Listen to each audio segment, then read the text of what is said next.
The Philippines and the European Union have agreed to start a dialogue on security and defense. They want to tackle emerging threats, including cyberattacks and foreign interference.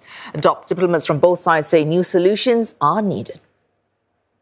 This will be a dedicated platform through which we can deepen our cooperation, exchange expertise on security and defense, and explore joint initiatives that contribute to the regional as well as global security. We hope that through the security and defense dialogue, we will remain proactive and united in addressing emerging security threats and challenges that transcend borders. Cyberattacks and foreign interference and manipulation of information. This dialogue builds on a partnership and cooperation agreement established in 2012, which entered into force in 2018. The EU's Kaja Kallas also meeting the Philippine president while in Manila.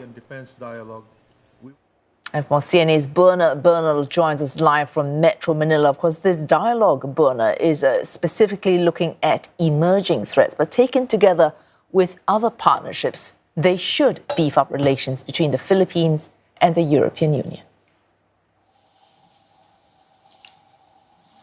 That's right. The Philippines Foreign Secretary Enrique Manalo has dubbed this security and defense dialogue between the Philippines and the EU as a significant milestone. And while this was announced Monday, it was actually earlier discussed in Singapore at the sidelines of the Shangri-La dialogue between Philippines Secretary of Defense Gilberto Teodoro Jr. and EU's top diplomat Kaja Kallas. And she concurrently sits as the European Commission's vice president. But while the aspect of cybersecurity was underscored by the Philippines and the EU's top diplomats Monday, it actually covers much more than that, including maritime security. But what this comes against the backdrop of is really the Philippines National Security Advisor Eduardo Año and the Philippines Defense Secretary Mr. Teodoro repeatedly slamming what they see as Chinese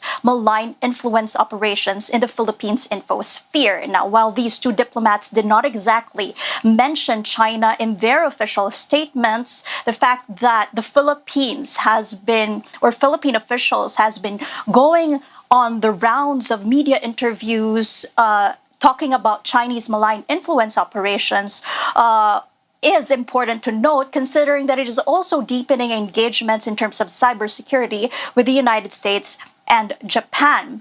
And recently, a Senate hearing led by Senate Majority Floor Leader Francis Tolentino bared that there has been a local public relations firm contracted by the Chinese embassy in Manila to create pro-China narratives. The firm denied this allegation. All right, Buena, tensions in the South China Sea, a topic, as you mentioned, on the weekend at the Shangri-La dialogue. And the U.S. Director of National Intelligence also in the Philippines for talks with President Marcos, the Philippine and U.S. Defense Secretaries, both this weekend, also at the Shangri-La dialogue.